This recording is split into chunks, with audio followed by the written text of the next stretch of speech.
C'est bon, l'écran est partagé? Oui, madame, c'est bon. Oui, C'est bon. madame. Donc, on va continuer. Donc, la séance précédente, on avait parlé de tout ce qui est, il y avait une introduction générale sur le cours avec les objectifs du cours et tout.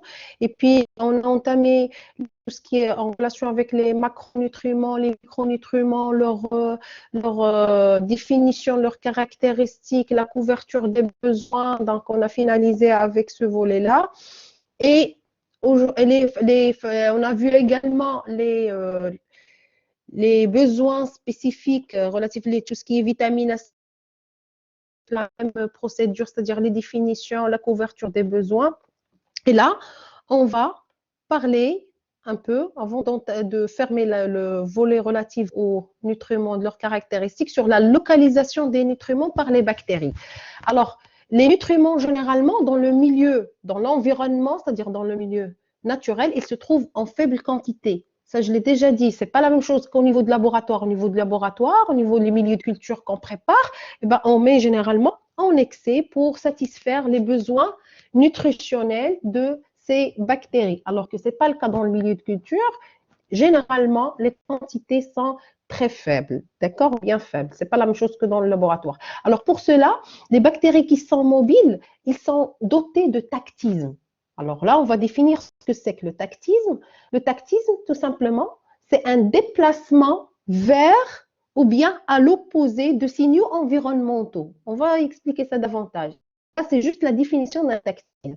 Donc, quand on dit tactisme, une bactérie est dotée d'un tactisme, c'est-à-dire il peut se déplacer soit vers ou bien à l'opposé, c'est-à-dire fuir, à l'opposé d'un signal environnemental. Alors, des exemples de signaux environnementaux. Un signal environnemental.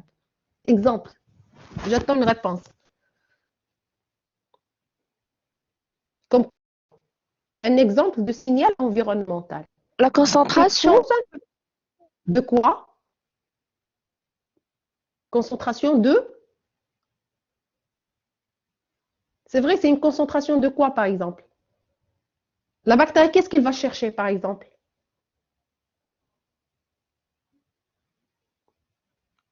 J'arrive pas à voir le Madame, chat, donc parce que j'ai partagé l'écran, je suis en mode diaporama, donc s'il vous plaît, vous pouvez parler, il n'y a pas de souci. madame, l'oxygène pour les bactéries aérobies. Oui, oui, tout à fait, c'est un signal environnemental, l'oxygène. Donc, certaines bactéries peuvent, si ce sont des bactéries qui exigent une concentration particulière d'oxygène, ils peuvent aller vers ce signal, répondre à ce signal. Au contraire, d'autres qui exigent un milieu qui est anoxique, anaérobique, ils vont fuir. Hein, donc, s'ils détectent ça, ils vont le fuir. D'accord? Donc là, c'est le tactisme. Hein, donc, c'est un déplacement soit vers, soit à l'opposé, pas obligatoirement vers le signal. Il peut, l'essentiel, le tactile, c'est qu'il y a un déplacement par rapport à un signal environnemental. Donc, c'est bon. Donc là, on va voir les types de tactisme qui peuvent exister. D'abord, puisqu'on parle de la nutrition et la localisation des nutriments Madame, par les bactéries, il y a le chimio. Oui, madame, s'il vous plaît, oui. votre écran n'est pas partagé avec nous. Ah bon? Oui, madame. Oui, madame, on ne voit pas l'écran. D'accord, je vais refaire. Je vais essayer de...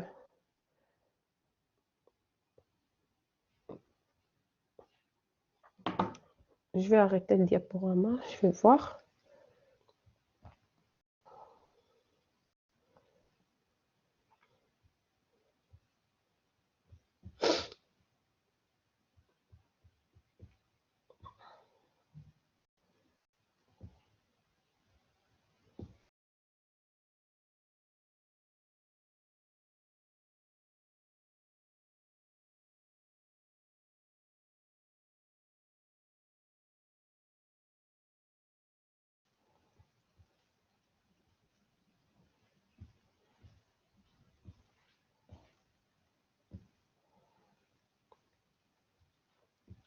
Maintenant,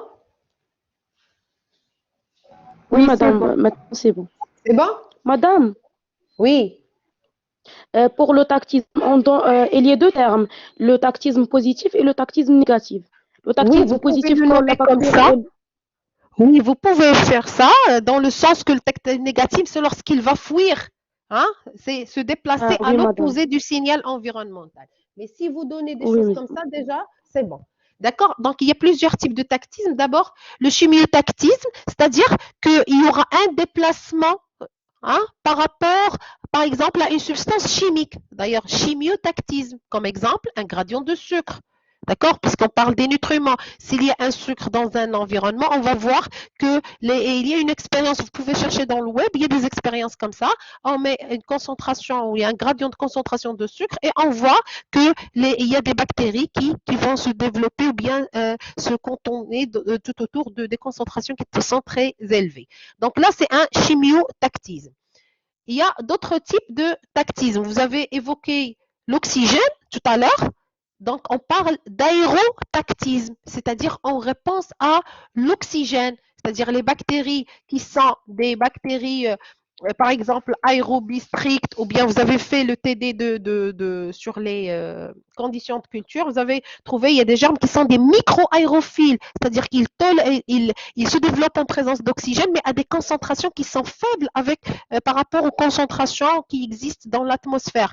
Donc, là, ces germes-là, ils vont chercher cette concentration, donc ils vont un petit peu fuir là où il y a beaucoup d'oxygène, mais sans aller vers des zones qui sont anoxiques. Donc, vous voyez cette variation, cette exigence, grâce à ce tactisme, ils peuvent trouver les conditions favorables à leur développement. Là, je parle c'est-à-dire dans le milieu naturel. Et puis, il y a le phototactisme. Donc, comme son nom l'indique, donc là, c'est le facteur, le signal environnemental, c'est la lumière. Et là, comme exemple, on va voir par la suite la fin du cours, les bactéries photosynthétiques. Hein, mademoiselle, la séance dernière, elle parlait de cyanobactéries. Et bien, effectivement, donc, ils puisent leur énergie à partir de la lumière. Ces germes-là, ils ont besoin de la lumière. Donc, s'ils se trouvent dans un lac ou bien dans l'océan, là, hein, ils doivent être dans la première tranche où la lumière continue à pénétrer. Parce qu'au-delà d'une certaine profondeur, la lumière n'arrive plus à atteindre. Hein, donc, il faut que ces bactéries restent dans cette zone. D'accord? Donc là, c'est du phototactisme. Donc, pour récapituler, le tactisme, sans définition, c'est un déplacement vers ou à l'opposé de signaux environnementaux. D'accord? Il y a plusieurs types de tactisme, le chimiotactisme, l'aérotactisme, le phototactisme, pour ne citer que les trois. Et bien sûr, chacun dépend, la variation, c'est au niveau du signal environnemental. Dans le premier cas, c'est par rapport aux substances chimiques, aérotactisme par rapport à l'oxygène, phototactisme par rapport à la lumière. Donc, avec ça, Madame, oui, pour le chimiotactisme, on va donner l'exemple de spermatozoïde avec l'œuf. C'est comme un exemple pour chimiotactisme. oui, sauf que là, on parle des bactéries. D'accord? Ça, c'est en D'accord, général. Moi, madame. je donne les exemples et les phénomènes liés là, les Ah, aux bactéries. bactéries. D'accord? D'accord, madame. Alors, donc là, avec ça, on est arrivé. Hein, donc, on a vu ce chapitre la séance dernière, tout ça. Maintenant, on va entamer la partie relative au transport des nutriments. Maintenant, on sait quel type de nutriments la bactérie a besoin, leurs spécificités, leurs caractéristiques, les différences entre les besoins élémentaires et les besoins spécifiques. Hein. On a vu un petit peu la localisation, ce concept de tactisme. Maintenant, les nutriments, ils sont là, ou ils sont pas. Comment ils vont atteindre la cellule bactérienne, c'est-à-dire comment ils vont être transportés. Donc, alors, quelle est la barrière qu'ils vont trouver? Qui est la barrière? Quelle est la barrière? C'est quel type de barrière? Pour que les nutriments entrent dans une cellule. Ça, vous l'avez vu en biologie La cellulaire. La paroi. membrane La cytoplasmique. La paroi. membrane cytoplasmique. Hein, surtout la membrane cytoplasmique. D'accord? Donc, Oui. effectivement, hein, pour le transport des nutriments, quelles sont les choses à prendre en considération? D'abord, la perméabilité sélective de la membrane cytoplasmique. Je ne vais pas trop m'attarder là-dessus parce que c'est des notions de base que vous avez vues en biologie cellulaire. Donc, je fais je fais quand même des petits rappels. Donc, perméabilité sélective de la membrane cytoplasmique, c'est-à-dire que la cellule, en général, la cellule bactérienne y compris, il ne va pas laisser entrer n'importe quoi et tout type de nutriments. Il fait entrer, il y a une sélection. Il sélectionne les nutriments essentiels pour qu'ils puissent entrer. Et c'est tout à fait logique. On ne va pas laisser, c'est comme si on a notre maison, il y a une porte, on ne va pas laisser la porte ouverte, laisser entrer et sortir, hein, ça va pas, il n'y aura pas de l'ordre, il n'y a pas de contrôle. Donc, effectivement, il y a une sélectivité dans cette membrane cytoplasmique. Et cette sélectivité, elle est due principalement au caractère, en plus, hydrophobe de la bicouche lipidique. Parce que vous savez que la constitution de la membrane cytoplasmique, elle est formée par quoi? Par les lipides et les sucres. Les phospholipides, exactement. Vous voyez, donc, elle a un caractère hydrophobe. Donc, c'est pour ça qu'il y a plusieurs substances qui ne peuvent pas entrer. On va voir ça. Donc là, ce sont les deux critères qu'il faut avoir en tête pour comprendre ce transport. Je redis que ces types de transports qu'on va voir, pour la plupart, vous les avez déjà vus au niveau de biologie cellulaire. D'accord? Alors, autre chose, dans la nature, on a dit que la concentration des nutriments est généralement faible. D'accord? Autre chose, puisque la concentration en nutriments en général faible dans l'environnement, bien dans la nature, pour que la bactérie fasse une croissance efficace, une bonne multiplication, il faut des nutriments, ça on l'a vu, parce qu'il a besoin de carbone, d'hydrogène, c'est tout ce qu'on a vu pour synthétiser les briques des éléments, hein, pour les acides aminés, hein, tout ça on l'a vu avant. Donc, pour une croissance efficace, il faut qu'il y ait accumulation des nutriments à l'intérieur des cellules, parce que la cellule bactérienne, elle ne va pas attendre hein, que le milieu soit riche en éléments nutritifs pour prélever. D'accord? Il faut qu'il fasse un stock hein, pour qu'il fasse sa multiplication, parce que ses réactions, il ne va pas attendre, là, lorsqu'il va faire sa synthèse, je vais prélever ça, je vais prélever ça. D'accord? Donc, il faut qu'il y ait un stock de certains éléments à l'intérieur de la cellule, déjà avec une concentration qui est plus élevée que l'extérieur. D'accord? Et puisqu'on a dit ici, les concentrations sont très faibles, donc il faut absolument qu'il y ait une accumulation de nutriments à l'intérieur des cellules pour assurer cette croissance qui est efficace. Alors, donc, vu ça, il faut des mécanismes, c'est ce que je viens de dire, des mécanismes qui permettent de concentrer les nutriments à l'intérieur des cellules. Donc, vous voyez, dans la nature, généralement, les concentrations sont trop faibles. Et pour qu'il y ait une croissance efficace, il faut que la concentration à l'intérieur de la cellule soit très grande. Donc, il faut accumuler. Hein? Pour accumuler ces éléments nutritifs et les faire entrer, il faut des mécanismes. C'est pour ça qu'on étudie les systèmes de transport. Il n'y a pas un seul système, il y a des systèmes de transport de ces éléments nutritifs à l'intérieur de la cellule en général. Et là, on va voir le cas de la cellule bactérienne. Donc, on va voir les systèmes de transport les plus utilisés. Donc, déjà, il y a la diffusion passive, la diffusion facilitée, il y a le transport actif et translocation de groupe. C'est 4 types qu'on va voir aujourd'hui. D'accord? Alors, ça, vous les avez déjà vus, même certains transports actifs, oui, mais ça, c'est-à-dire c'est déjà vu dans le cours de biologie cellulaire. Même, il y avait des TP là-dessus, donc avec les cellules végétales. Donc, on passe directement pour la diffusion passive. On va la voir, on va voir quand même un rappel. Les diffusions passives, vu que la membrane est faite d'une bicouche lipidique avec son caractère hydrophobe, on voit que toutes les molécules polaires, les ions, les protéines, ils ne peuvent pas entrer par ce mode passif. On va voir une vidéo qui montre ça très, très bien. Donc, ces molécules ne peuvent pas pénétrer de fait leur polarité parce que là, c'est hydrophobe, ou bien parce qu'ils sont chargés, ou bien ce sont de grosses molécules chargées, donc ils ne peuvent pas entrer de cette façon-là, par cette voie, diffusion passive. Qu'est-ce qui peut entrer par cette voie passive? On trouve des gaz comme l'oxygène, l'azote, les molécules qui sont des petites molécules qui sont polaires, le glycérol et l'urée, ils peuvent entrer. Et on a les molécules lipophiles, parce qu'on a dit que la membrane, elle est hydrophobe, pardon. Donc, les molécules lipophiles de moyenne taille peuvent entrer. Donc, vous voyez qu'il y a une grande quantité d'éléments qui ne peuvent pas pénétrer par cette voie. D'accord? Donc là, c'est la diffusion passive. On va voir la diffusion active, la diffusion facilitée. La différence, vous voyez, là, c'est une image qui montre la diffusion facilitée. Qu'est-ce qui se passe? Toujours, on a le milieu extracellulaire et là, le milieu intracellulaire, le cytoplasme. D'accord? Là, c'est la membrane cytoplasmique avec les phospholipides, la partie polaire à l'extérieur des deux côtés et là, c'est la partie hydrophobe. D'accord? Donc, on a une concentration, hein, toujours dans le milieu extracellulaire. On va voir toujours que ce soit pour la diffusion facilitée et pour la diffusion passive, la même chose. Il faut que la concentration, pour qu'il y ait entrée, il faut que la concentration à l'extérieur soit supérieure à la concentration intérieure, parce qu'il suit le gradient de concentration. Alors, les molécules, ils sont là. On a une molécule. Dans la diffusion facilitée, il y a intervention de protéines membranaires. Tout à l'heure, non, il y a une diffusion à travers la membrane cytoplasmique, tout court. C'est-à-dire la molécule va s'intégrer à l'intérieur de la couche lipidique. C'est pour ça qu'il n'y a que les petites molécules et qui ont un caractère apolaire qui peuvent entrer comme ça via cette voie. Alors que pour la diffusion facilitée, il y a intervention des protéines.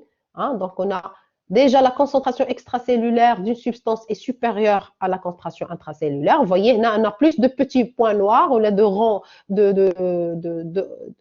ces petits cercles bleus, alors qu'ici, il y a moins, pour montrer que la concentration est plus élevée.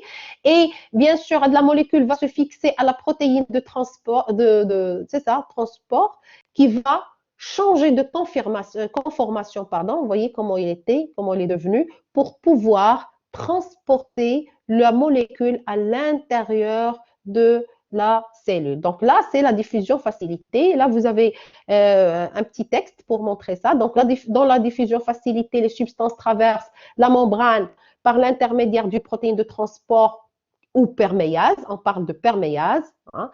Ce mécanisme ne nécessite pas d'énergie.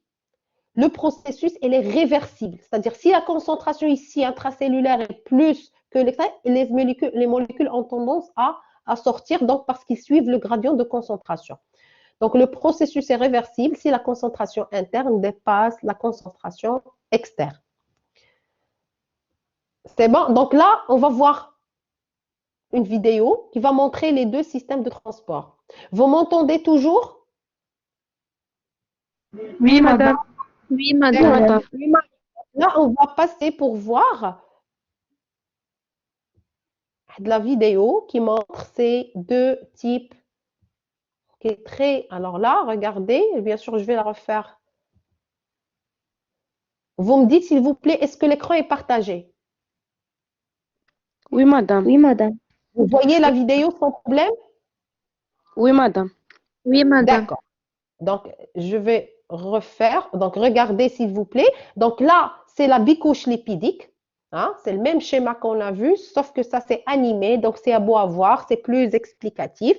Donc, on a les molécules qui sont là plus concentrées qu'à l'intérieur. Donc, regardez déjà ce qui va se passer ici.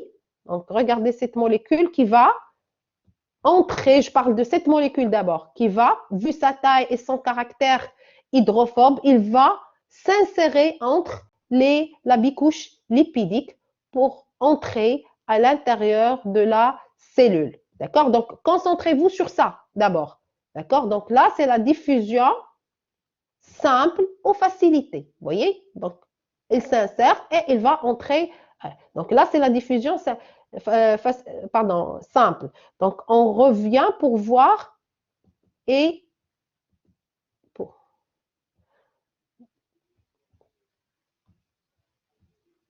Vous voyez? Donc là, et ça entre. Vous voyez? Alors, c'est bon. Alors qu'ici, maintenant, regardez ce qui se passe ici. D'accord? Ce qui se passe ici. Donc là, on a intervention de la protéine membranaire qui est la perméase qui va faire entrer la molécule à l'intérieur. Dans les deux cas, donc là, c'est la diffusion passive, ça c'est facilité. Donc la concentration à l'extérieur est plus grande que celle à l'intérieur. Alors qu'ici, il y a intervention de protéines. Là, la molécule, elle va se faufiler un petit peu à travers la membrane cytoplasmique. D'accord? Donc, qu'est-ce que vous remarquez, s'il vous plaît? Je vais laisser la vidéo défiler et vous me dites la différence entre les deux. Madame, le transport à travers la protéine de transport, elle est plus rapide que Exactement.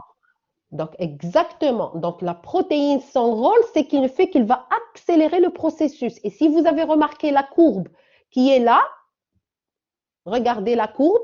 Là, le transport en fonction du temps. Là, c'est la diffusion passive. Ça, c'est la diffusion facilitée.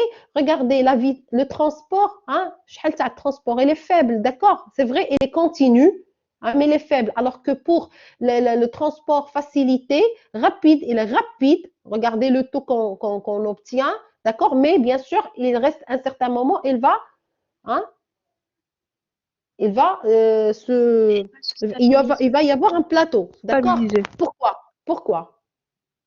Pourquoi ça s'arrête ici? Si ça s'arrête, mais ça plafonne et ça reste à ce niveau. Il ne va pas augmenter de façon exponentielle. Pourquoi ici? Qu'est-ce qui arrive pour le transport Madame, facilité? parce Parce qu'on a la même concentration à l'intérieur Tout de la à bulle fait. et à Il y a l'extérieur. établissement d'un équilibre. Oui, oui, tout à fait. C'est bon. Donc, je vous laisse passer une autre fois la vidéo et on passe à autre type.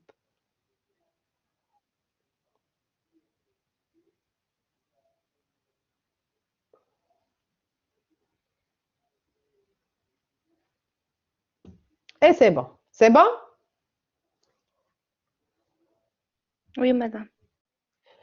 Donc, on revient. Donc, il n'y a pas de problème pour la diffusion facilitée et la diffusion, pardon, et la diffusion simple.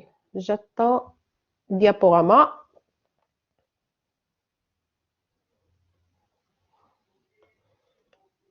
C'est bon, vous arrivez à voir encore une fois? Oui, madame.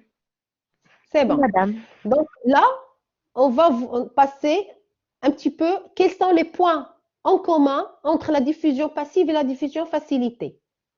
D'abord, qui peut répondre? Nécessite pas d'énergie. De concentration. Exactement. Oui, La concentration. oui, vous expliquez davantage parce que lancer des mots comme ça c'est pas une réponse. Concentration Madame, de quoi? le Oui. gradient de concentration. Oui, donc, mais oui, le gradient de concentration. Qu'est-ce qu'il a le La gradient de diffusion concentration? se fait toujours dans le sens de gradient. Exactement, ça c'est une réponse. Du plus Il concentré au faut moins faire concentré. attention, s'il vous plaît, même les examens, c'est le problème qui se passe. C'est-à-dire, vous avez la conviction que vous avez répondu correctement, alors que c'est-à-dire, vous donnez juste des mots comme ça. D'accord? Il faut dire, la diffusion, les deux systèmes de transport se font selon le gradient de concentration, c'est-à-dire du milieu le plus concentré vers le milieu le moins concentré. Donc, effectivement, tous les deux, ils ont en commun le fait qu'ils se font dans le gradient de concentration, selon le gradient de concentration, et qu'ils ne nécessitent pas d'énergie. Et quelle est la différence, les points de différence entre les deux?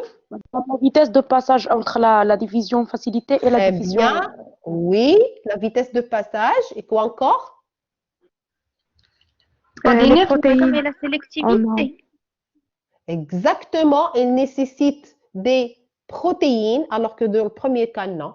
D'accord? Et puisqu'il y a des protéines de transport, ça veut dire quoi? Je ne peux pas voir le chat parce que j'ai partagé l'écran, je suis en mode diaporama, je ne peux pas voir le chat. D'accord? Donc, puisqu'il utilise des protéines, ça implique quoi? Parce qu'on dit qu'il y a des L'augmentation de la perméables, vitesse. là, en plus de la vitesse, il y a autre chose, parce qu'il y a une protéine qui va se fixer sur un substrat, avec un substrat. Donc, il y a une Madame, la spécificité. Une Sélectivité. Sélective. Très bien.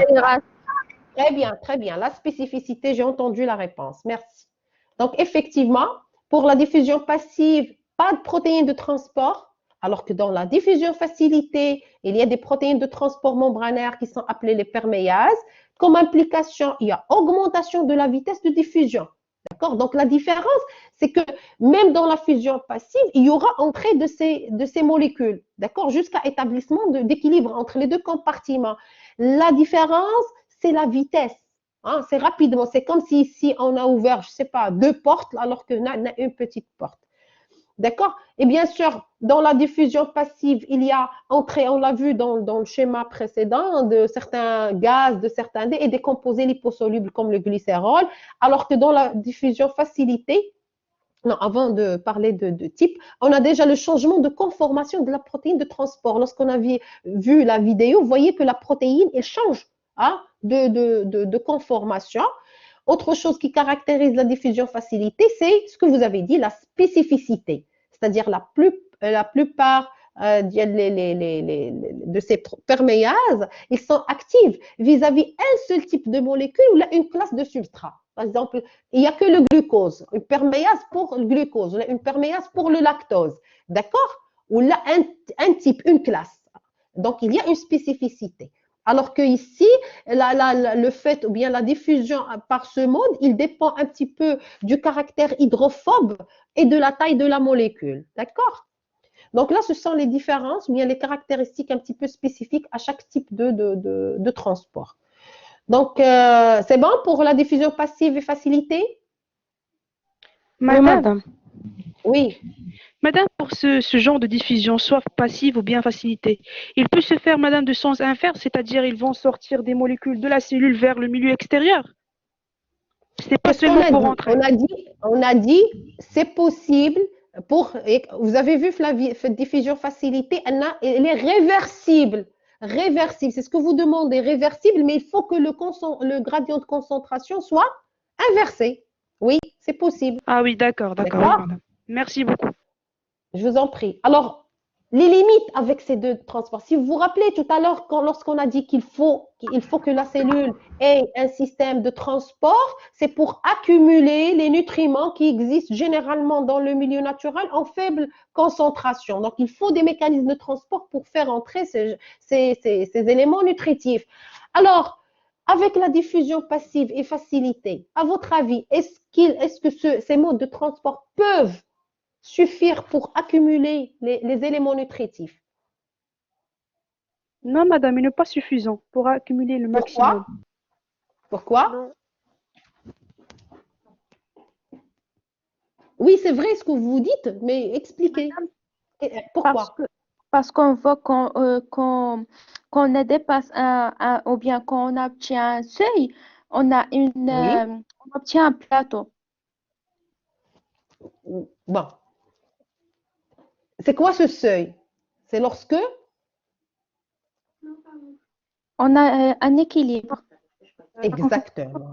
Alors là, avec ces deux modes de transport, une fois il y a un équilibre avec le milieu extérieur, avec l'intérieur, ça y est, ce système de transport, hein, il n'est plus suffisant parce qu'il y a des molécules qui vont et viennent, mais sans influencer la concentration, c'est-à-dire la concentration de deux milieux. D'accord? Et on a dit que le milieu extérieur, généralement, les éléments nutritifs sont en petite quantité. Donc, si on se contente pour la cellule de ces deux systèmes, on va avoir la même concentration qui est à l'extérieur égale à la même concentration qui est à l'intérieur. Et ce n'est pas suffisant pour tout le métabolisme bactérien, pour synthétiser, pour avoir la quantité qu'on veut, par exemple pour le carbone, pour d'autres. Donc, ce n'est pas suffisant comme moyen.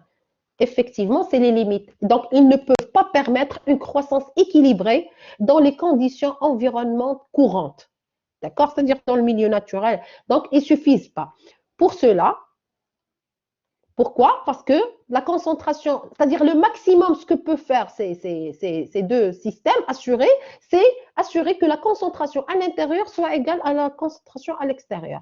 Hein? S'il y a assez de nutriments, ça va. Mais lorsqu'on est dans des milieux ou bien dans des environnements où la concentration est très faible, eh bien, ça ne suffit pas. Et c'est le cas dans le milieu naturel.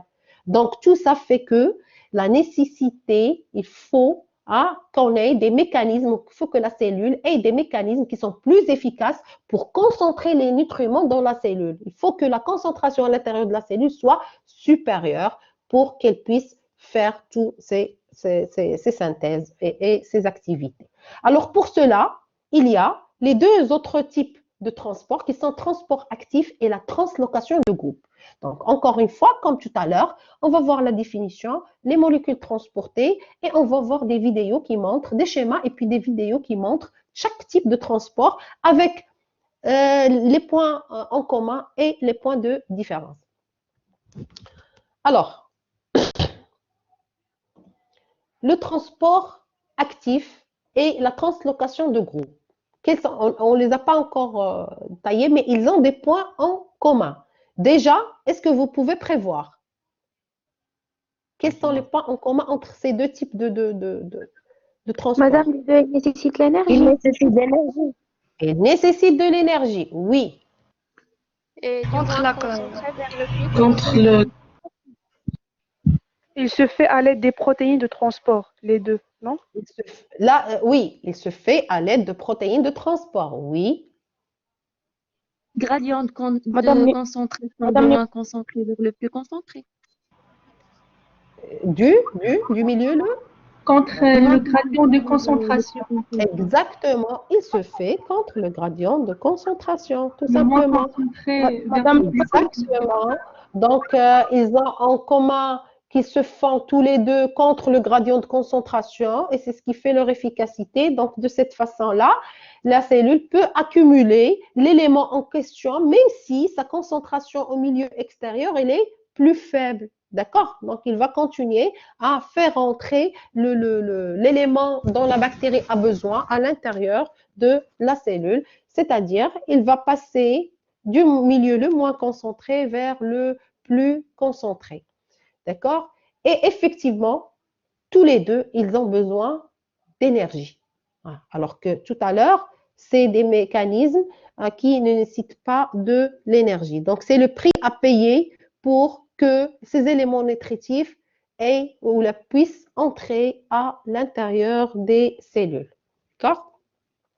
Là, c'est juste une remarque, on peut la faire maintenant comme plus tard, c'est qu'un micro-organisme peut avoir plusieurs systèmes de transport pour une même molécule. C'est-à-dire, je peux avoir une molécule, un élément nutritif, bon, une molécule par exemple de glucose ou bien n'importe, d'accord? On peut avoir, ou bien la cellule bactérienne peut utiliser plusieurs systèmes pour la même molécule. C'est pas parce que cette molécule elle entre par voie passive, ça y est, elle est condamnée à le faire tout le temps. Non, on peut avoir le système passif et un système actif. Ça dépend de quoi? Eh ben, ça dépend selon l'énergie, parce qu'elle gère l'énergie. La cellule, elle gère son énergie. C'est-à-dire, il ne va pas perdre de l'énergie pour faire entrer un élément lorsqu'il a une voie où là, il est suffisant de l'avoir par voie passive. Donc, il n'y a pas de perte dans la nature. D'accord? Tout est bien calculé. Donc j'ai dit, on peut avoir plusieurs moyens de transport pour une même molécule selon l'énergie exigée. Hein, généralement, comme on a dit, il utilise toujours là où il y a moins de dépenses. C'est une efficacité énergétique extraordinaire. Hein, pas de perte. Et bien sûr, leur affinité. Là, c'est un autre critère. Hein. Ça dépend de l'affinité, parce qu'on parle dans ces transports, il y a des protéines. Donc, l'affinité de ces protéines pour un soluté ou pour une molécule à transporter. Et ben, selon l'affinité, on va voir, bien sûr, tel ou tel type de système de transport. D'accord? Donc, on va essayer de voir chaque type à part. Donc, on va commencer par le transport actif. D'accord?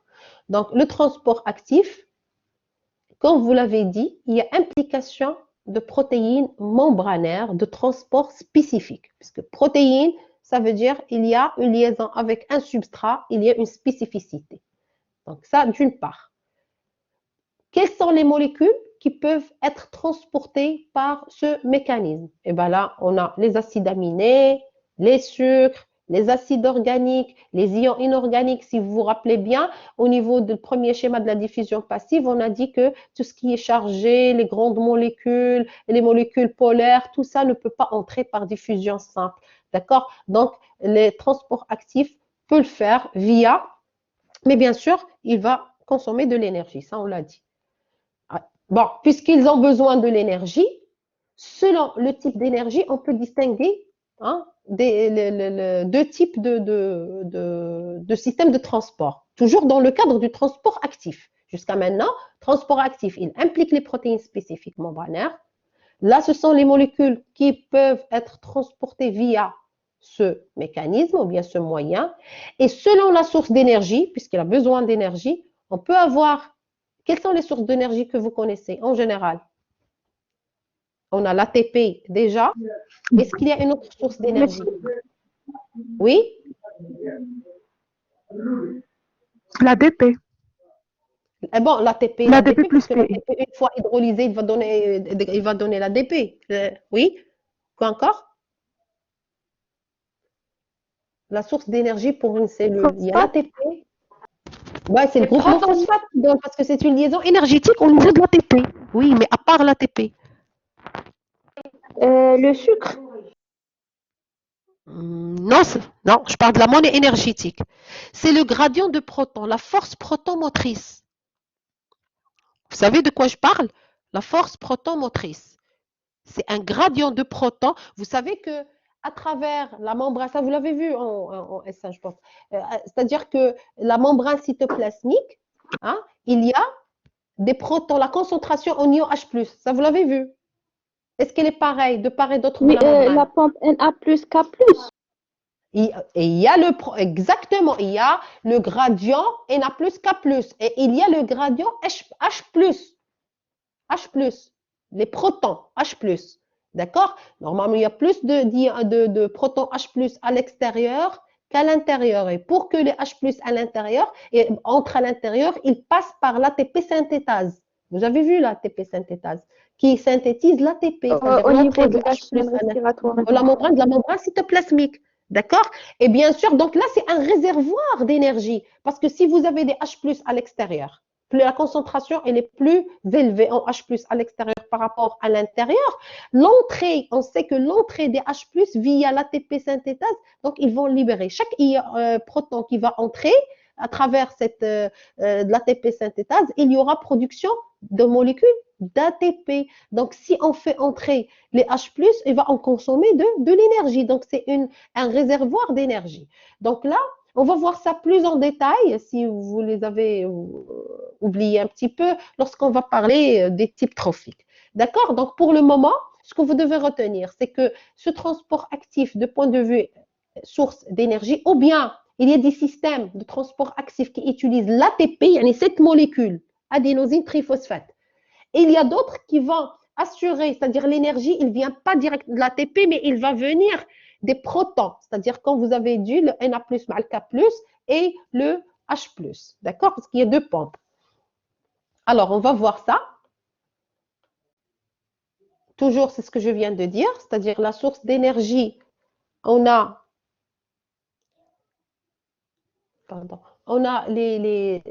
la source d'énergie, on a les systèmes qui dépendent de l'ATP, pardon, comme source d'énergie, et ceux qui dépendent de la force proton-motrice. Donc, on va voir chacun des cas. Le premier cas qui dépend de l'ATP, on va voir l'exemple qui est connu, ce sont les transporteurs type ABC. C'est facile de les retenir parce que c'est ABC. Pourquoi ABC? Ce n'est pas l'ordre alphabétique, mais parce que c'est ATP, benzene, cassette, en English. ABC, c'est les initiales de ces termes qui sont en anglais. Donc là, on voit ATP, benzene, cassette, c'est-à-dire il y aura une liaison avec l'ATP. On va voir ça plus en détail. Alors, ce système de transport, ces transporteurs type ABC, vous m'entendez toujours? Oui, madame. Oui, madame. D'accord. Alors, ces transporteurs oui, de madame. type ABC, ils sont constitués, ces transporteurs qui existent au niveau, sont constitués de protéines de transport hydrophobes. D'accord? Ces protéines, ils sont assemblés hein, pour former un pore. On va le voir dans l'image et dans la vidéo. C'est-à-dire ces protéines, hein, il y a beaucoup de protéines qui sont hydrophobes et qui vont se rassembler pour former un pore. Ce pore, il sert à faire traverser, il traverse la membrane cytoplasmique, exactement. Donc, c'est à travers ce pore que la molécule peut entrer. Donc là, c'est la première chose pour ces transporteurs type ABC. Il s'agit de protéines hydrophobes hein, qui sont rassemblées pour former hein, un pore au milieu. On va le voir. Et puis, l'autre caractéristique de ces transporteurs de type ABC, c'est qu'ils dépendent en plus des protéines qui les constituent. On a dit d'abord, il y a des protéines qui vont se rassembler et vont former un port, en plus, ils dépendent de protéines de liaison au substrat. C'est-à-dire que la molécule qui va être transportée, elle va pas venir comme ça et il va entrer dans le port. Non. Ils ont besoin que cette molécule soit capturée ou la fixée par une autre protéine. Hein? Ils dépendent de protéines de liaison au substrat. Il faut qu'une protéine vienne se fixer sur ce substrat et ramener le substrat vers le port, vers les protéines qui sont assemblées. Alors, on va voir ça l'image et puis la vidéo et on va revenir pour le cas des grammes positifs et les grammes négatifs. Alors, bon, ça c'est l'image générale. Après, je vais expliquer chaque cas. Donc, le premier système qui dépend de l'ATP, pour récapituler, on va voir les transporteurs de type APC qui ont ces caractéristiques. Le deuxième type de transport actif et dont la source d'énergie ne vient pas de l'ATP, mais vient de la force protomotrice, et ben, ce sont les systèmes de transport uniport, symport, antiport. On va voir chaque cas à part. Donc, on va commencer par ce type-là, les transporteurs de type ABC. Donc, vous voyez l'image. Donc, regardez, comme tout à l'heure, le milieu extracellulaire, le milieu intracellulaire avec le cytoplasme. Donc, là, on est en présence des transporteurs de type ABC. Là, il y a la molécule de substrat qui va, qu'on veut faire passer, que la bactérie veut faire passer à l'intérieur.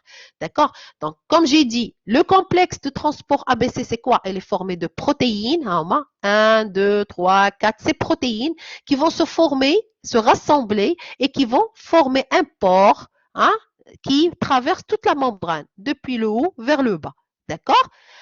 Et bien sûr, ces protéines qui sont là en violet, d'accord, ils ne peuvent pas faire entrer le substrat directement. Il faut qu'il y ait une autre protéine, celle qui est en bleu, qui doit lier le substrat. Regardez, il y a la molécule qui vient, qui va se lier à la protéine du substrat, et ce n'est qu'après ça qu'il peut y avoir entrée de la molécule à l'intérieur.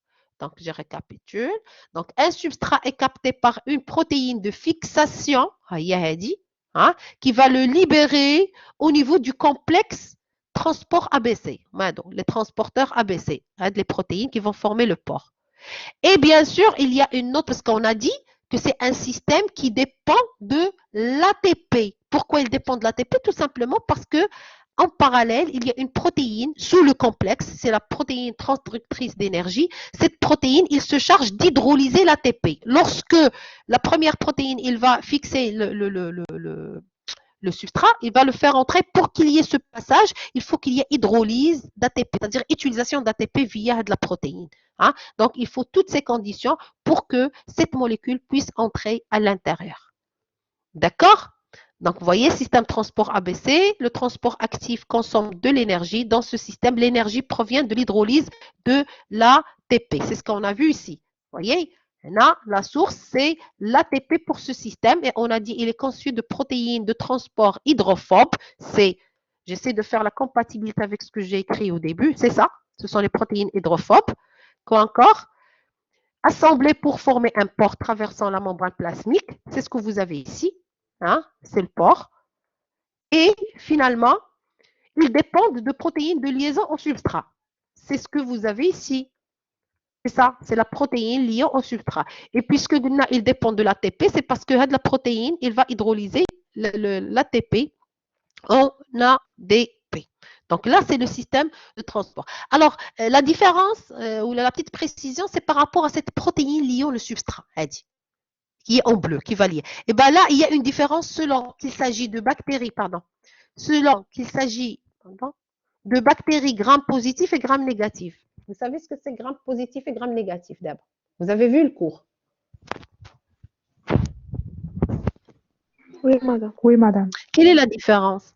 C'est dû à quoi cette différence entre les grammes positifs et les grammes négatifs? La La paroi, madame. La paroi. Qu'est-ce qu'il a la paroi?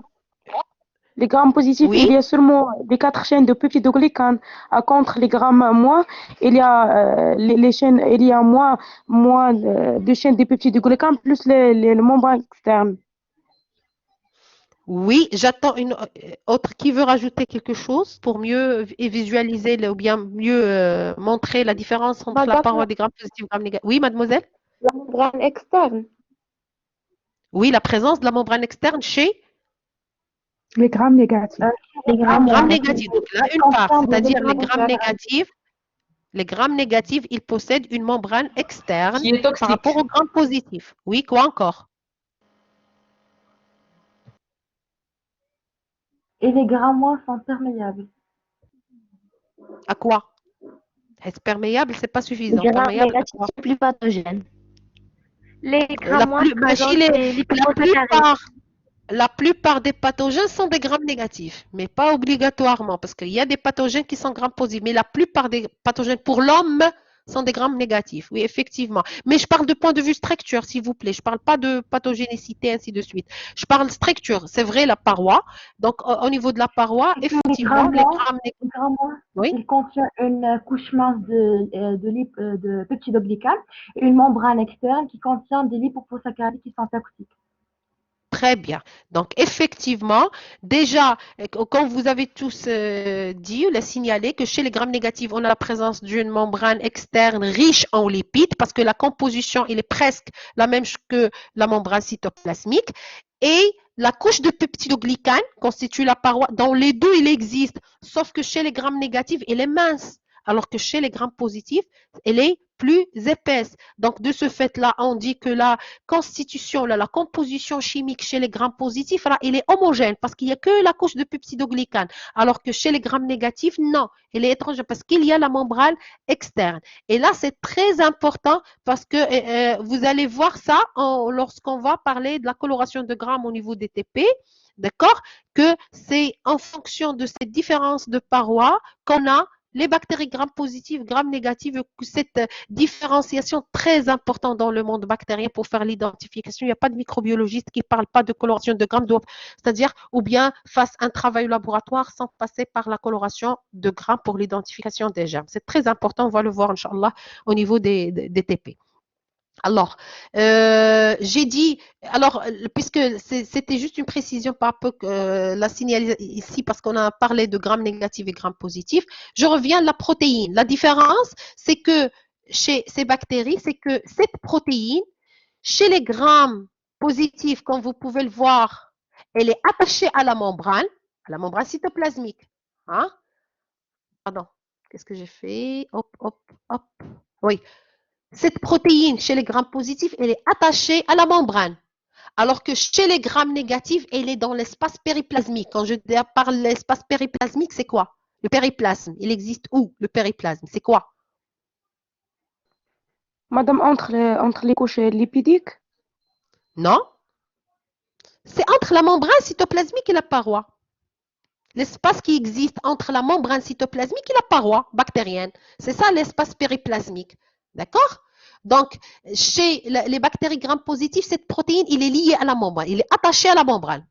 Alors que chez les grammes négatifs, non, elle baigne ici, dans cet espace. Et c'est là qu'il va capter le substrat et va le ramener. On va voir ça dans la vidéo. Donc, oui, je vais... Pardon.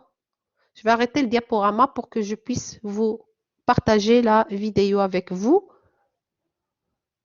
Donc, oui, transporteur ABC. Donc, je vous laisse voir. Après, on va faire le commun.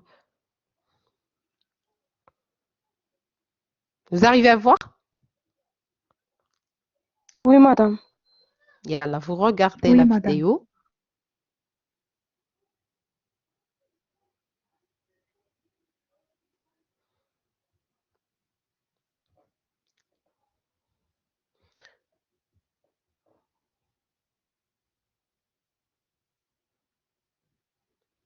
Donc là, on va commenter la vidéo. Donc, par rapport à ce qu'on a vu, bon, j'essaye de mettre en pause. Donc, vous voyez, donc là, si je fais revenir. Alors, vous voyez, donc là, on a le système ABC, les protéines qu'on a dit qui sont rassemblées de caractères hydrophobes, c'est pour ça qu'ils sont insérés à l'intérieur de la membrane, et qui vont former un pore qui traverse la membrane cytoplasmique tout entière. D'accord? Et on a la protéine, hein? Et on a dit que c'est ces protéines hydrophobes qui forment le port ABC, d'accord? Qui forment, pardon, le système ABC ou bien le complexe ABC. Ils dépendent de protéines qui doivent lier le substrat. Si on revient un peu en arrière, regardez, je vais mettre en marche. Je vais revenir carrément au début. Hop. Vous voyez, le substrat était libre. La protéine qui est liée au substrat va s'associer avec la molécule qu'on va faire passer et elle va bien sûr se lier au complexe ABC. Il va libérer le substrat et bien sûr, ce passage ne peut avoir lieu que lorsque la protéine qui est en bas, hein, qui est attachée le complexe, transductrice de l'énergie, va hydrolyser l'ATP. Hein. Donc, sans cette énergie, on peut pas, et la bactérie ne peut pas faire entrer le substrat. Regardez. Donc, rapidement, il va, pardon, oui, elle va le faire entrer, regardez, et en parallèle, nous avons l'ATP qui va être hydrolysé, il y a de l'énergie et on a la molécule qui se trouve à l'intérieur. Alors, qu'est-ce que vous pouvez me dire par rapport à la protéine liée au substrat dans cette vidéo, par rapport à ce qu'on a dit tout à l'heure? Quelle précision vous pouvez me dire? Elle est sélective. Je parle de ça. Oui, monsieur? Elle est sélective. Non, pas elle sélective. On dit que normalement, il y a une spécificité puisqu'il y a. Mais tout à l'heure, qu'est-ce qu'on a dit par rapport à la protéine liée au substrat? On a dit que le système ABC, il dépend de protéines qui lient le substrat. Et on a dit que selon le cas, hein, chez les grammes positifs, cette protéine, elle est liée à la membrane, alors que chez les grammes négatifs, elle est dans le périplasme. Alors, à votre avis, la vidéo qu'on voit ici, est-ce qu'il s'agit d'une paroisse qui se passe ici chez la gramme positive ou bien gramme négative?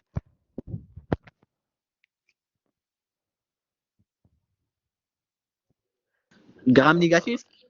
Exactement, parce que la protéine, elle est libre.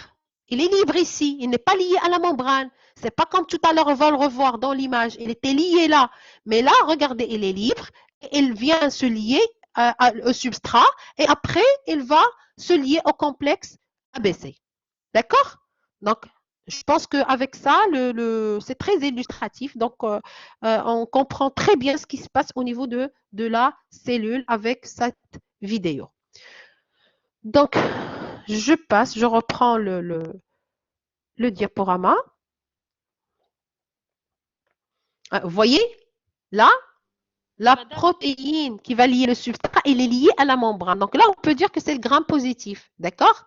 Hein? S'il est libre et il vient accrocher la molécule et puis après, il va se lier au complexe, et ben dans ce cas, on parle de gramme négatif. C'est bon, c'est ce que je viens d'expliquer, c'est ce que je vous ai mentionné ici. Pardon. Là, ce que je vous ai montré. Donc, elles dépendent de protéines de liaison au substrat. Chez les grammes négatifs, hein, ces protéines sont dans l'espace périplasmique, alors que chez les grammes positifs, il est attaché à la membrane. Oui, mademoiselle. Madame, s'il vous plaît, est-ce qu'on peut dire que cette couche mince de peptidoglycane qui permet le protéine de sortir, le substrat de sortir? Ben, écoutez, là, je parle de la membrane cytoplasmique, je ne parle pas de la paroi. Je ne parle pas de la paroi. Là, la membrane cytoplasmique. D'accord? La paroi, c'est un autre système. Normalement, il y a assez de portes pour que certaines molécules entrent. Il y a d'autres systèmes. Mais je parle parce que la sélectivité et cette barrière se fait essentiellement au niveau de la membrane cytoplasmique. D'accord? Tout ce que vous avez vu ici, c'est la membrane cytoplasmique. C'est bon? D'accord, madame. Merci. Je vous en prie. Alors, c'est bon pour le type ABC? Vous l'avez saisi? Est-ce qu'il y a des questions pour ce système? Donc, je passe. Donc, jusqu'à maintenant, qu'est-ce qu'on a dit? Ce système, il dépend comme source d'énergie de l'ATP. Maintenant, on va voir l'autre système. Ce qu'on a vu ici, c'est ça, jusqu'à maintenant. Maintenant, on va voir l'autre type de transport actif qui dépend cette fois-ci de la force rotomotrice, pas pas de l'ATP directement, mais de la force protomotrice. Et dans ce cas, on a 3 types de systèmes. On a unipore, sympore, antipore. Ça, vous l'avez déjà vu en S1. Donc, mais on va quand même voir un petit peu ce qui se passe. Donc, c'est un transport qui est associé au proton. Donc, c'est ça. Unipore, sympore, antipore. Comme vous pouvez le voir, unipore, tout simplement comme leur nom l'indique, la substance se déplace dans un seul sens. On a une seule substance qui se déplace dans un seul sens. Donc, ce sont les systèmes unipores qui déplacent les substances dans un seul sens. Le potassium, vous voyez, donc il y a une pompe qui fait entrer rien que le potassium. Donc là, c'est un système unipore. Le système sympore, parce que ça, on trouve deux en même temps, d'accord? Alors, ce système de transport, il va déplacer cette fois-ci 2 substances. Mais la particularité, il y a ces synchrones, c'est-à-dire, il va le déplacer dans le même sens. Vous voyez les flèches? Le cas qu'on connaît, c'est le déplacement via en faire entrer du glucose parallèlement aux ions sodium. Vous voyez? Donc, vous voyez que normalement, on a une pompe. Normalement, la différence de concentration entre la membrane cytoplasmique, c'est qui dépend des H+, ou qui n'a NA+, K+. Vous voyez, c'est pour ça qu'on dit que c'est un système de transport qui dépend de protons. Donc, on va puiser l'énergie à partir des protons qui existent de part et d'autre, selon le cas. Donc, je récapitule. Là, on a le système unipore qui fait entrer une seule substance dans un seul sens, sympore qui va faire entrer 2 substances dans le même sens, et les systèmes antipores, parce que anti, c'est le contraire, antipore qui va véhiculer 2 substances opposées, dans des sens opposés, l'entrée des H+, et la sortie des ions sodium. Donc là, ce sont des exemples de transport associés au proton. On a l'énergie, comme je viens de dire, c'est pas l'ATP directement, mais c'est par exemple le proton H+. Parce que le fait de consommer la quantité de H+, faire entrer des H+, normalement, on a les H+, lorsqu'ils entrent via l'ATP synthétique, c'est des synthèses d'ATP. D'accord? Donc, le fait de laisser des H+, à l'extérieur, où la concentration n'a plus qu'ici, ça fait un réservoir d'énergie indirecte. Donc, les H+, c'est bien parce que chaque fois la cellule elle a besoin d'ATP, par exemple, il peut faire entrer les H+, et synthétiser de l'ATP pour faire une réaction bien particulière qui dépend de l'énergie. D'accord? Lorsqu'on va consommer ces H+, pour le transport, on consomme de l'énergie qui a été consommée. La même chose pour les pompes sodium et potassium. Ça, vous l'avez vu, les pompes sodium et potassium. Donc, lorsqu'on va faire entrer de Na+, c'est au dépend des concentrations de sodium et de potassium de part et d'autre de la membrane cytoplasmique. Donc là, encore une fois, on va voir la vidéo. Je pense, j'arrête le diaporama. Et je partage, oui, on va voir chaque système à part. Le système unipore, voyez, donc voyez, et le potassium, il va entrer dans un seul sens grâce à ce système. Il n'y a pas de Na+, H+, qui va entrer. Il y a qu'un, parce qu'il y a spécificité. Là, c'est une pompe pour les K+. Donc, vous voyez, on a les molécules. Et il est spécifique. Donc, il va faire entrer l'ion K+, à travers la membrane cytoplasmique. Donc, c'est le système de transport unipore. Un seul pore, une seule substance. On va voir le deuxième, qui est le sympore. Cette fois-ci, oui. Madame, ces 3 types de transport, elle est sélective. C'est-à-dire, elle laisse passer Bien sûr, elle est spécifique. Bien sûr, il y a spécificité. Je te dis pas K+, d'accord.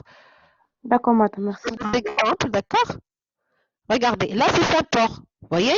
Une molécule, c'est des sucres, je pense, avec le H+, en même temps. En même temps, il entre. Donc, c'est un Madame, moyen de transport sympore. Les deux molécules. Vous voyez la spécificité, mademoiselle? S'il n'y avait pas ce système qui est adapté, il n'y a pas d'autre molécule qui va s'intégrer ici. Que cette forme, il y a que c'est la même chose ici. Donc, il y a cette spécificité. Donc, ça entre et je rappelle, donc là, ça dépend des protons. On puise dans le potentiel qu'on a ici, des H+. Donc, il y a la source d'énergie, sympore. Et puis, on va voir le dernier type, antipore, c'est-à-dire... Oui. Oui. Madame, chaque transport de H+, on a un passage du proton, n'est-ce pas?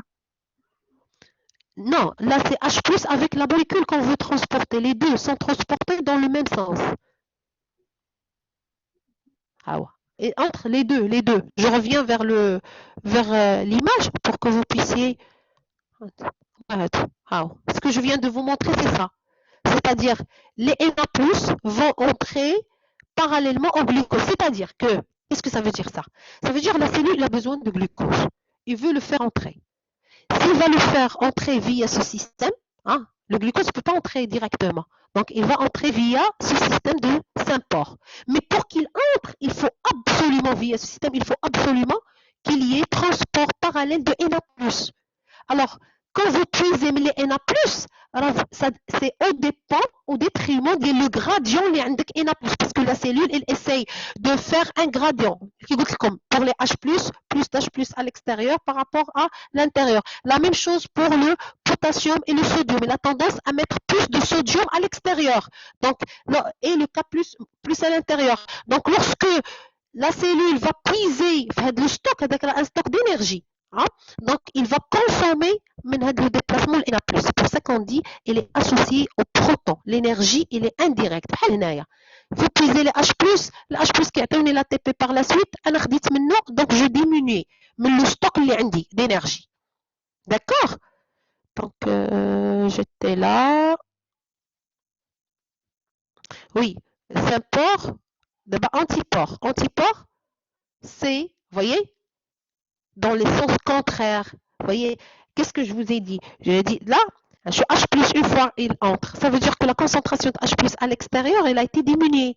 Donc, le potentiel de donner de l'énergie, il a diminué. C'est pour ça, elle dit l'énergie, pour faire sortir le Na+. Parce que généralement, la cellule, Na+, ça sera le là barra. Pour le faire sortir, il a consommé de l'énergie. L'énergie sous forme de protons. D'accord? Donc, les molécules se font dans le sens contraire. Une va entrer, l'autre va sortir. Sans ça, il n'y aura pas de déplacement de cette molécule. D'accord? Dans ce système, bien sûr, de transport. C'est bon? Donc, vous voyez, ça, c'est juste pour vous montrer cet aspect uniport, symport et antiport. Oui, je reviens vers la présentation pour... Donc là, c'est toujours dans le transport actif. Donc, je récapitule encore. Pour le transport actif, on a deux types. Bon, ils sont en commun. Qu'est-ce qu'ils ont en commun? C'est le fait qu'il y ait des protéines spécifiques, le fait qu'ils ont besoin d'énergie. Hein. Alors, sauf que selon la nature d'énergie, on a deux systèmes. Celui qui dépend de l'ATP, c'est le système ABC, ATP benzène cassette, constitué de protéines hydrophobes et qui dépend des protéines de liaison selon le cas pour les grammes positifs, grammes négatifs, à la localisation de cette protéine.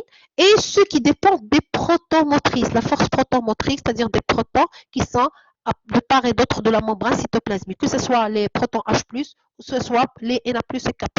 D'accord? Pour cela, on a trois types. Ou bien, il y a des systèmes unipares qui font faire entrer que un seul substrat, ou bien symport qui va faire entrer deux substrats dans le même sens, antipore, deux substrats dans des sens différents, tout simplement. Alors avec ça, on a terminé le transport actif et on va voir troisième type de transport, ça on l'a vu.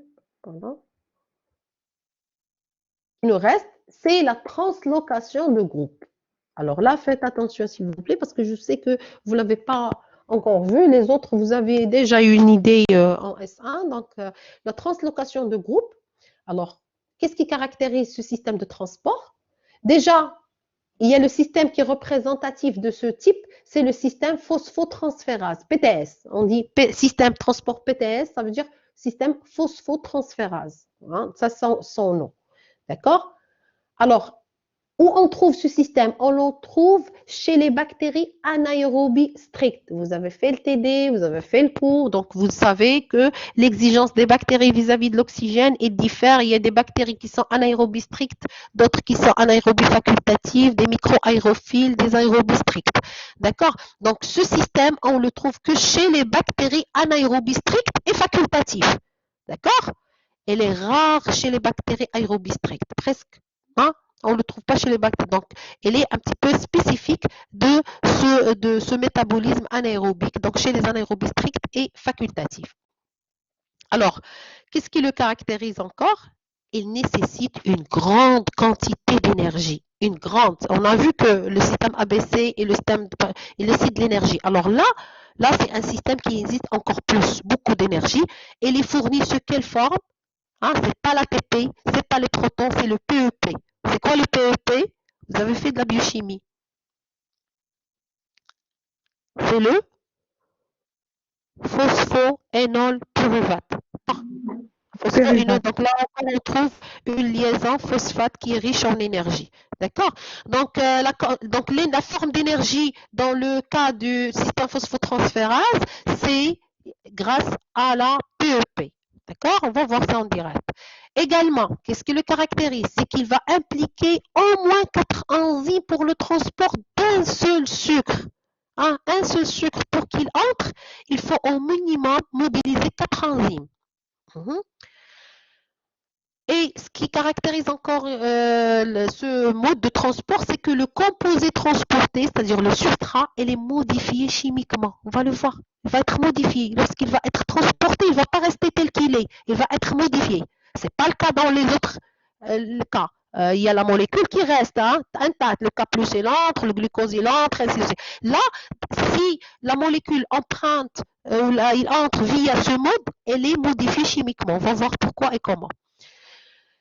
Et puis, le type de molécules qui peuvent être transportées via ce moyen, c'est les sucres, c'est les purines, les pyrimidines, les acides gras. Donc, il y a pas mal de molécules, mais qu'on a dit chez les bactéries anaérobies strictes.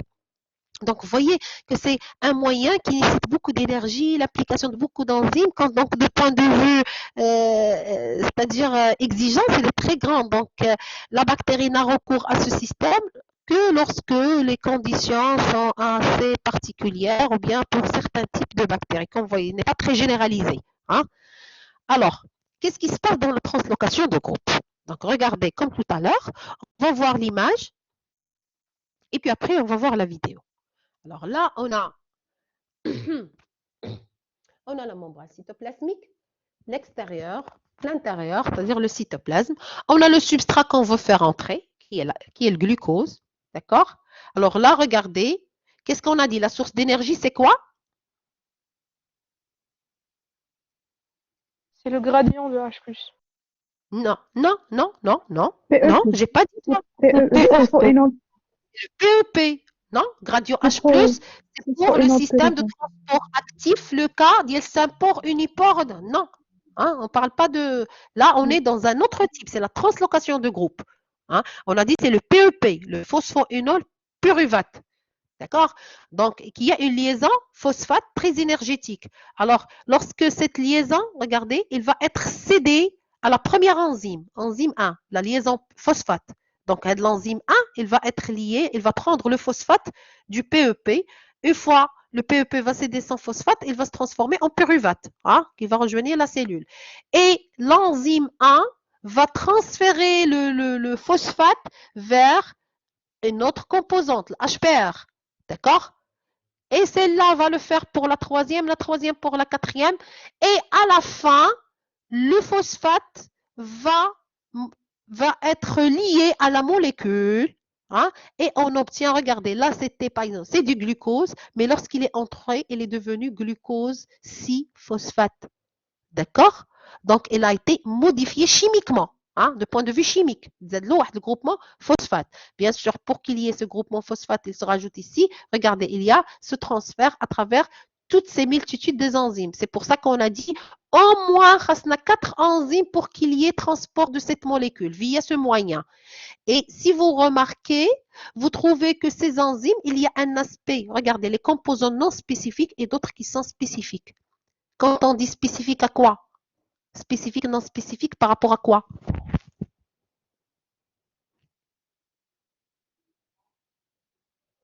J'attends. Vous m'entendez? Oui, madame. Par rapport Alors, à oui, cette spécificité est relative à quoi? شنو les spécifiques? Le substrat. Exactement, tout simplement. Spécifique.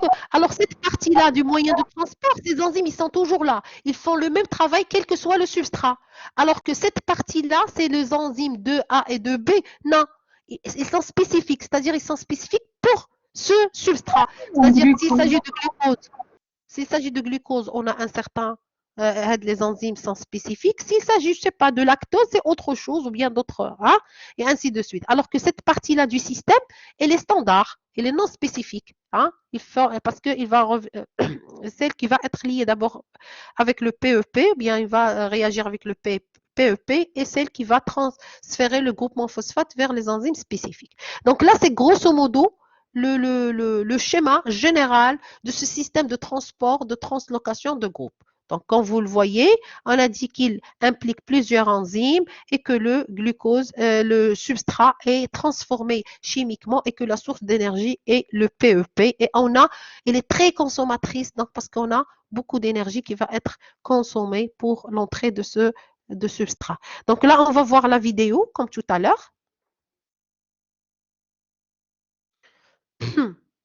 Donc, on va voir le système PTS, phosphotransférase. Alors, regardez ce qui se passe.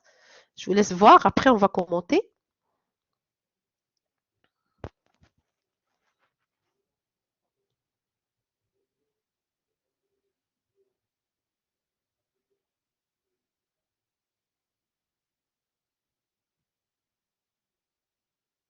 Une deuxième fois.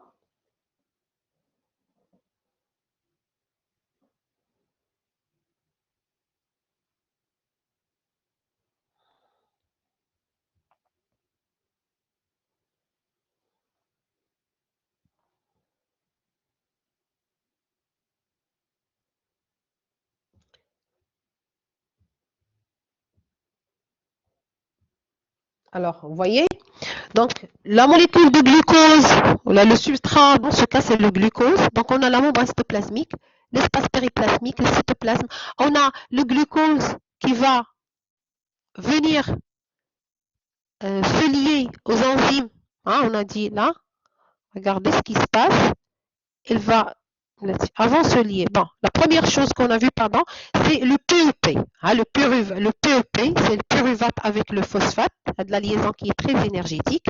On a dit qu'il va se lier à l'enzyme 1, qu'on a dit qu'il n'est pas spécifique, hein, au substrat. Donc, regardez ce qui se passe. Hop, il va se lier, il va prendre la liaison phosphate. Vous voyez? Donc, l'enzyme 1 va prendre la liaison phosphate et le PEP se transforme en pyruvate qui va rester dans le milieu. Alors, cette enzyme, la première enzyme qui a pris le phosphate, va réagir cette fois-ci avec la deuxième enzyme qui est non spécifique, qui est le HPR. Hein? Regardez, hop, et il prend le phosphate. D'accord? Donc, cette deuxième enzyme qui n'est pas spécifique va se lier cette fois-ci à le complexe qui est spécifique au substrat, ou bien les enzymes, pardon, qui sont spécifiques au substrat. Regardez, il va le céder. Hop. Donc là, ça passe et il donne le phosphate à la troisième enzyme, ou bien la première enzyme spécifique du substrat, qui va le céder encore une fois à la deuxième enzyme. Et après, c'est après qu'il y aura un passage du sucre qui était là. Et ce sucre, hein, il va être lié grâce à cette enzyme qui va catalyser la réaction. Il va lier la liaison phosphate au glucose. Et bon, on a à la fin, au lieu d'avoir le glucose qui était dans le milieu, il va se transformer en glucose phosphate ou le 6-phosphate plus exactement. Donc, c'est pour ça qu'on a dit que le substrat, elle a été modifié chimiquement. Donc, je vous laisse voir une dernière fois et on passe à la présentation. Donc, le sucre, il est dans le milieu. Avant qu'il entre, il y aura transfert du groupement phosphate dans les enzymes non spécifiques. Après, passage vers les enzymes spécifiques, une à une. Et la dernière va lier le glucose au phosphate et on aura une modification du sucre, hein, qu'on a fait entrer. Donc, Donc, je reviens pour que vous puissiez mieux saisir ce que j'ai dit. Donc, qu'est-ce qu'on a dit? Nécessité d'une grande quantité d'énergie fournie sous forme de PEP, on l'a vu. Implication de 4 enzymes au moins pour le transport d'un seul sucre. Et le composé transporté est modifié chimiquement. Et puis, ben, les molécules, c'est les sucres. Le glucose, ça fait partie des sucres. D'accord? Donc, c'est ce qu'on a vu, sauf que la vidéo, c'est plus illustratif. Donc, effectivement, le sucre, elle est là, qu'on a vu. Le PEP qui va se transformer en pyruvate et la liaison phosphate, l'enzyme cédée à l'enzyme 1 qui fait partie du composant non spécifique, ce sont des enzymes non spécifiques. Après, il y a l'autre, le HPR qui va reprendre le phosphate.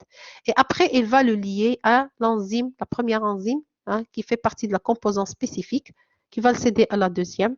Et le phosphate par cette va être cédé au glucose. C'est vrai, là, parce que c'est une présentation linéaire, c'est un schéma, on ne pouvait pas mettre comme en 3D comme dans la vidéo, mais là, je pense, avec ces illustrations et avec la vidéo, vous savez complètement et précisément qu'est-ce qui se passe lors de ce moyen de transport, translation de groupe.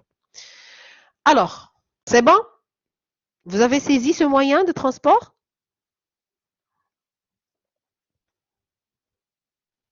Oui, madame.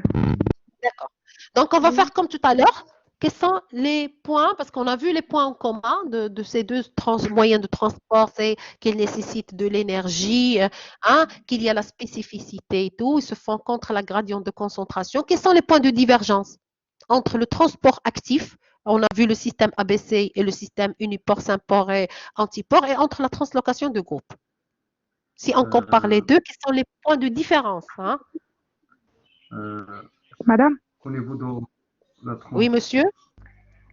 translocation de Madame, groupe, la modification de la molécule transportée. S'il vous plaît, laissez monsieur il a pris la parole. D'abord, oui? dans la translocation de groupe, il nécessite une grande énergie par rapport à transport actif. Oui, donc la quantité d'énergie nécessaire pour il est plus importante. Oui, quoi encore, mademoiselle? Madame, la Oui, translocation de groupe fait intervenir des enzymes spécifiques et des enzymes non spécifiques. oui, on peut dire ça, oui. Quoi encore? Dans la Madame, translocation de groupe, on ajoute le Madame, phosphate. Oui, madame, monsieur? pour le Vous êtes- transport, Oui? Oui, mademoiselle. on a la Pour le transport? modification chimique. Exactement, modification chimique. Eh bien, c'est ce qu'on va voir. Donc, Pour, le pour principal, le c'est vrai, tout substrat. ce que vous avez dit, c'est des différences, mais la différence principale entre les deux, c'est que il n'y a pas de modification chimique de la molécule transportée dans le cas de la transport actif, que ce soit symport, uniport, ceux qui sont associés au proton ou ceux qui dépendent de l'ATP. Alors que translocation de groupe, la molécule, elle est modifiée chimiquement. Donc, c'est la différence majeure. C'est vrai, ce que vous avez, là, il y a une partie non spécifique, une partie spécifique, tout ça, c'est vrai. D'accord. Mais ce qui est majeur comme différence, c'est la modification chimique de la molécule transportée, alors que dans le deuxième cas, non. Non, la molécule, c'est-à-dire dans le transport actif, on a la même molécule qui reste. Alors, je ne sais pas si... Vous m'excusez parce que je cherche un tableau de... Non, non. Oui. Alors, avant de passer un tableau comparatif, on a parlé des transports, différents types de nutriments, les acides aminés, les sucres et tout ça, avec ces différents moyens. Mais il y a un cas particulier qu'il faut absolument, il faut le voir parce qu'il a quelque chose de particulier, c'est le transport du fer. Est-ce que vous avez une idée, hein, pourquoi le transport du fer? Puisqu'on va parler du fer, et le problème qui se pose avec le fer. Qu'est-ce qu'il a de particulier? Est-ce que vous avez une idée avant que je commence mon cours? Non, madame. Oui? Pour moi, j'ai pas une idée. D'accord. Ceux qui ont une idée. c'est difficile de capturer les ions Oui, pourquoi c'est difficile de capturer les ions de fer? parce qu'ils sont insolubles. Très bien. Mais quelle forme qu'il est insoluble? Quelle forme? Parce qu'il se forme l'ion. Hein? Fe3+. Le Fe, Fe2+. le plus, le 3+, c'est lequel qui est FE insoluble? 3+. 3+, c'est exactement, c'est la forme oxydée. Vous savez que, une chose, le fer, il existe, c'est-à-dire sur Terre en grande quantité. D'accord? Parce que la constitution de la Terre, il y avait. Bon, je vais en revenir. Il y a le fer, il existe. Mais le problème du fer, c'est que il s'oxyde spontanément. D'accord? Parce que dans l'air, il y a de l'oxygène. Tous, vous avez, c'est-à-dire on fait des grillages de fer. D'accord, pour les fenêtres, pour les portes. Et ben, une année, enfin, surtout dans les zones où il y a de l'humidité, comme ici à Casablanca ou les zones côtières, et ben, facilement, ce grillage, il s'oxyde. D'accord? C'est une réaction spontanée entre l'oxygène de l'air et le fer. D'accord? La même alors que les zones, il y a moins d'humidité, ce problème, il est moindre. D'accord? Juste pour parler de cet aspect d'oxydation. Le problème, c'est que ces éléments oxydés, que ce soit la forme oxydée, le Fe3+, la forme ionique, ou bien les oxydes de fer, c'est que lorsqu'ils sont sous cette forme oxydée, ils sont insolubles. D'accord? Moins solubles. Donc, insolubles dans les conditions naturelles, parce que lorsque le milieu il est acide, il peut être soluble. Mais on parle de les conditions normales. Donc, ils sont insolubles. Et vous savez, quel est le problème puisqu'ils sont, de point de vue nutrition, pour le transport du fer pour la bactérie ou bien pour la bactérie, puisqu'il est insoluble. Quel est le problème? Il ne peut pas transporter. Pourquoi il ne peut pas être transporté? Parce qu'il est insoluble. Et insoluble dans quoi? Dans quoi? Insoluble? Insoluble. Il y a un solvant. Solvant, c'est quoi? La cellule? Non, le solvant. L'eau. Qu'est-ce qu'on a dit? Les lipides. Des cellules en eau et des bactéries en eau. On a dit, s'il vous plaît, il y a un problème de sang. Donc, s'il vous plaît, fermez vos micros.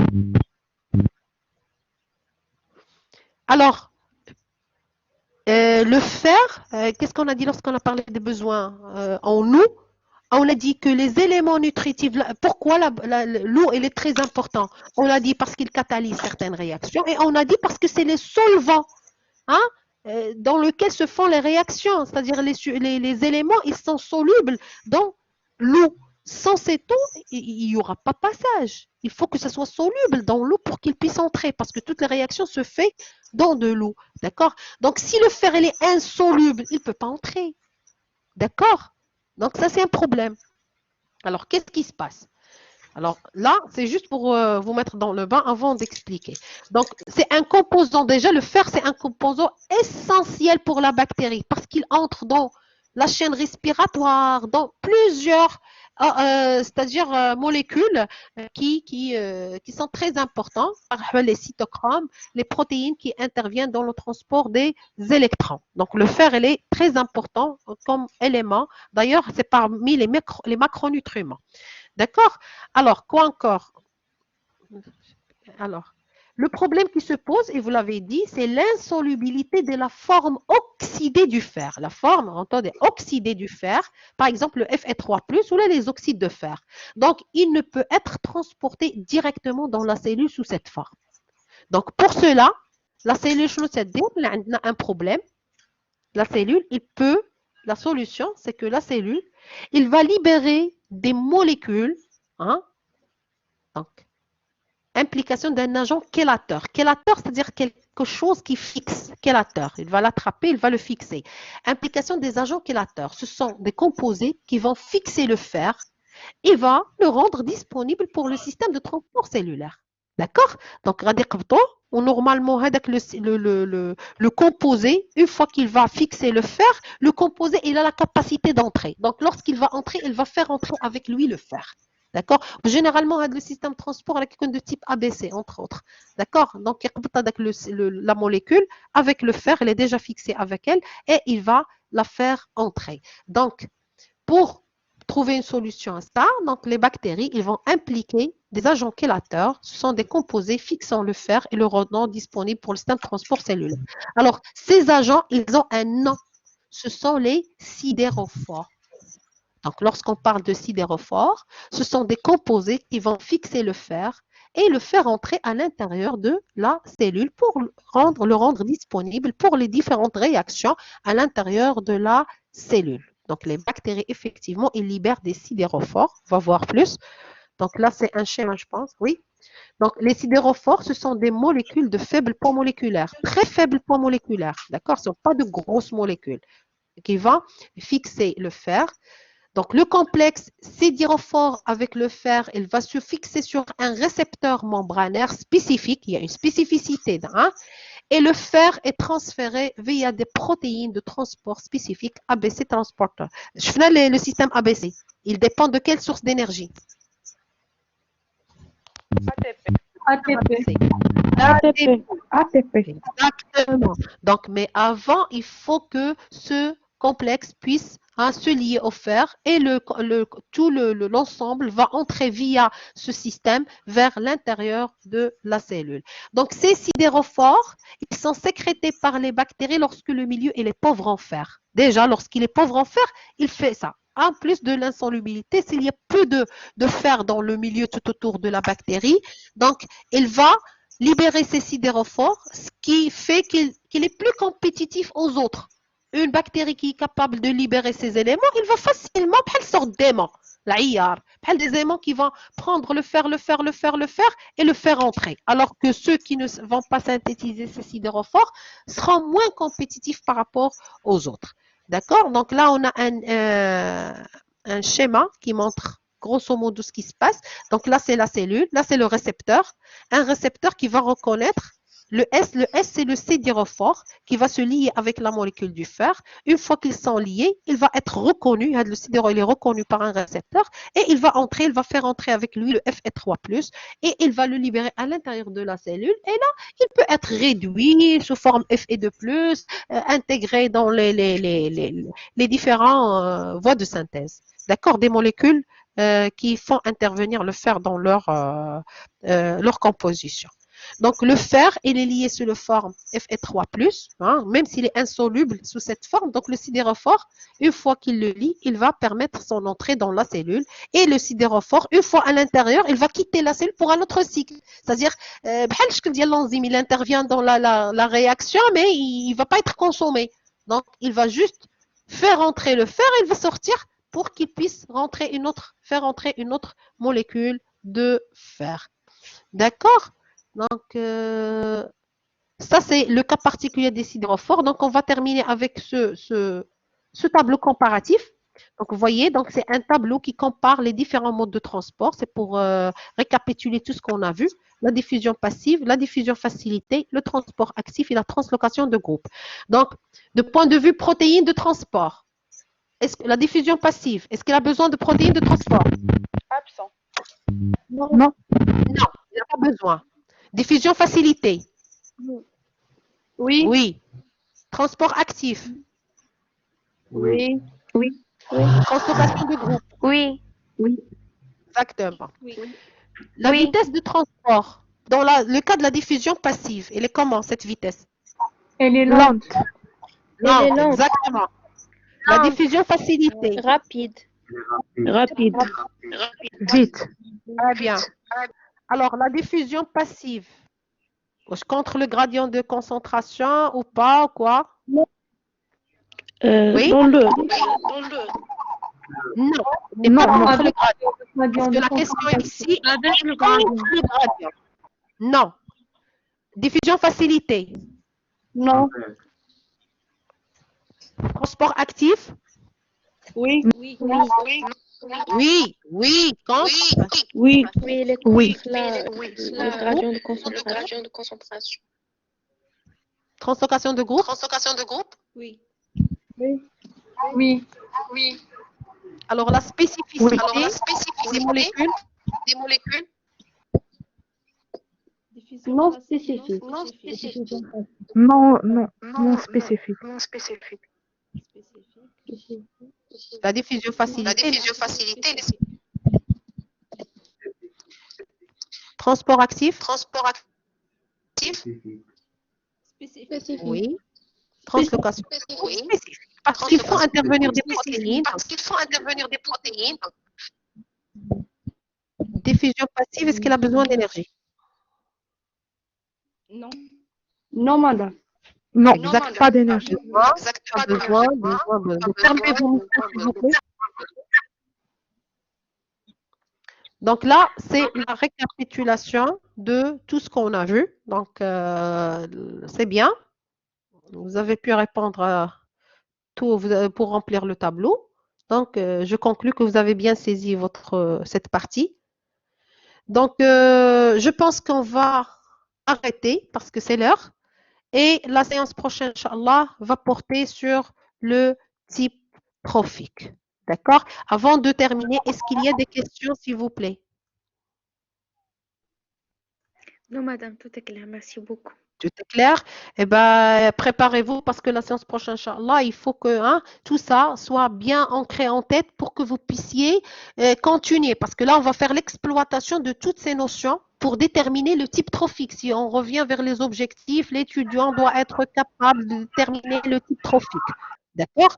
Donc là, d'une part. D'autre part, là, à partir de la semaine prochaine, il y aura les TP, Inch'Allah, en ligne, bien sûr. On va voir, c'est des vidéos qui ont été tournées dans les séances TP pour pouvoir suivre ce qui se passe dans le laboratoire normalement, les séances TP. D'accord. De toute façon, je pense qu'un emploi de temps vous sera communiqué et les créneaux, les différents créneaux. D'accord? Madame, Oui? là, vous pouvez déposer le PDF de ce cours. Oui, Inch'Allah. D'accord. De chaque partie, je vais vous déposer le PDF relatif à chaque partie. Merci, D'accord? Madame, Merci. Yann, oui?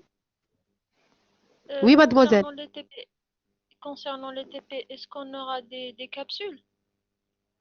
Oui, c'est des vidéos que là, on va le faire. Barre est en train de discuter entre le groupe, mais il y aura Vous m'excusez?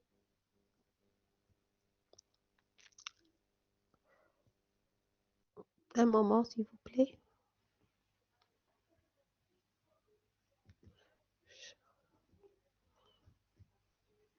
Donc, j'ai dit que il y aura une vidéo qui sera partagée et l'enseignant va vous expliquer au fur et à mesure et on va s'arrêter sur chaque étape de la manipulation pour la discuter et pour l'expliquer davantage. D'accord? Donc, c'est les mêmes conditions pour la plupart des vidéos, c'est les mêmes conditions, c'est-à-dire ils étaient filmés dans notre laboratoire avec notre propre matériel, sauf certaines qui ont été un petit peu refaites. Sinon, c'est les mêmes conditions. D'accord? D'accord, merci madame. Donc, bon courage et prenez soin de vous et au mardi, Inch'Allah. Salam alaikum. Au revoir, Merci madame. beaucoup madame.